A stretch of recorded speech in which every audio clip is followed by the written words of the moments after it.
All the information shared in this video is available on the public platform. Nothing is discussed here which may breach the confidentiality of our armed forces.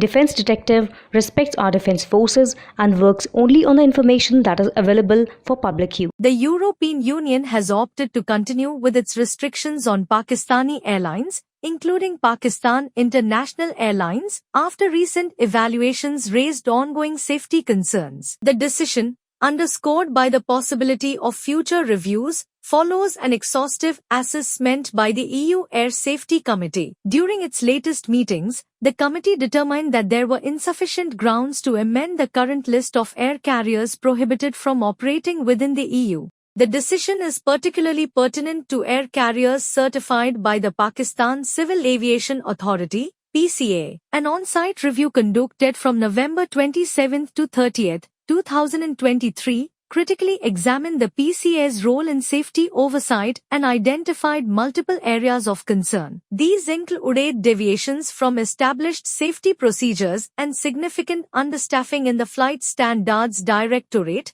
despite the authority being staffed by technically skilled professionals. In response, the PCA presented a corrective action plan on 6 May 2024. Detailing measures taken to address the deficiencies noted. This plan was discussed during a hearing with the EU Safety Committee in May. The European Union Air Safety Committee concluded that particular attention should be given to the continuous monitoring of the safety situation and developments in Pakistan, through the regular organization of technical meetings in Brussels before each EU Air Safety Committee, and regular progress reporting from PCA. It further retained the possibility of inviting the PCA to an additional hearing at future EU Air Safety Committee meetings, as may be warranted. The Commission also highlighted the need for the government's continued support, as well as the importance of ensuring leadership stability within the authority as a cornerstone for a well-functioning PCA. It said in a report that, in accordance with the common criteria set out in the regulation,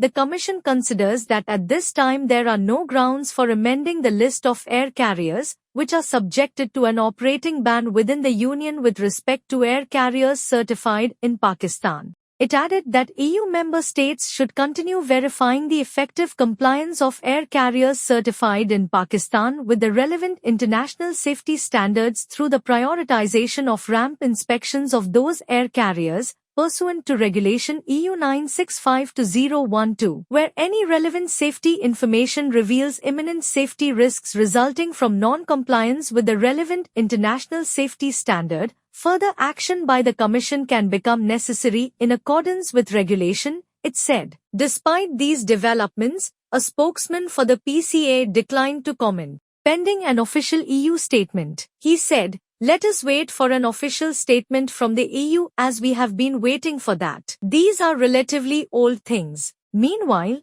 aviation experts lament the missed opportunity to revive PIAS operations in European countries, viewing it as a setback for the government's broader investment efforts. The International Air Transport Association, IATA, represents 330 airlines, which account for more than 80% of global air traffic. In Dubai today, IATA announced that the total amount of airline funds blocked from repatriation by governments stood at $1.8 billion at the end of April 2024. In good news and bad news release, IATA revealed that the total amount of blocked funds has been reduced by $708 million, 28%, since December last year. That significant reduction was mainly driven by the release of blocked funds from Egypt and Nigeria, although in those cases, the airlines were severely affected by the devaluation of the Egyptian pound and Nigerian naira. IATA Director General Willie Walsh said the reduction in blocked funds is a positive development,